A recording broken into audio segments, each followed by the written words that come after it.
एक छोटी सी लड़की, उसका नाम रिमी था। उसकी जिंदगी बहुत छोटी उम्र से ही मुश्किलों से भरी थी। उसके पापा दिन भर शराब पीकर घर आते और उसकी माँ को पीटते। एक दिन उस पापा ने किसी और से शादी कर ली और रिमी, उसकी छोटी बहन और उसकी माँ को पीछे छोड़ दिया। रिमी उस उम्र में सिर्फ 5 साल की थी, लेकिन उसकी जिंदगी को सबसे बड़ा झटका उसी उम्र में लगा।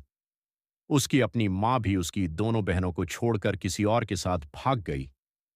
उस दिन से रिमी अपनी छोटी बहन की माँ बन गई। न खाना न रहने की जगह, फिर भी उसने हार नहीं मानी।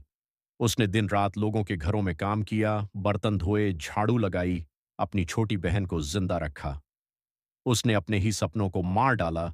वह सिर्फ अपनी बहन को मुस्कुराते हुए देखने के लिए जीती थी, लेकिन दर्द ने उसका पीछा नहीं छोड़ा। एक दिन उसकी माँ अचानक अपनी दोनों बहनों को अपने नए पति के साथ एक किराए के घर में ले गई और वहां पड़ोसियों से अपनी दोनों बेटियों को अपनी बहन की बेटियों के तौर पर मिलवाया, लेकिन उन्हें अपने पास ही रखा। यहां से लड़की ने दूसरे लोगों के घरों में काम किया और अपनी बहन के साथ साथ अपनी माँ के नए परिवार को पैसों से मदद की। इस तरह लड़की की जिंदगी चलती रही। जब लड़की 13 साल की हुई तो अचानक उसकी माँ और नए पिता, जिन्हें दोनों बड़ी बहनें अब आंटी और मैसो कहती हैं, ने उसकी शादी एक लड़के से करवा दी। रिमी ने सोचा कि शायद इस बार उसकी जिंदगी में कुछ शांति आएगी, लेकिन नहीं। शादी के कुछ दिनों बाद उसका पति शराब पीकर घर आया और उसे पीटने लगा। हर रात का मतलब था डर, रोना और असहनीय दर्द।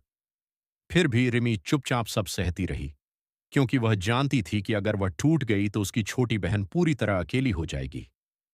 आखिरकार एक दिन रिमी ने अपने आंसू पोंछे और फैसला किया, इस बार नहीं।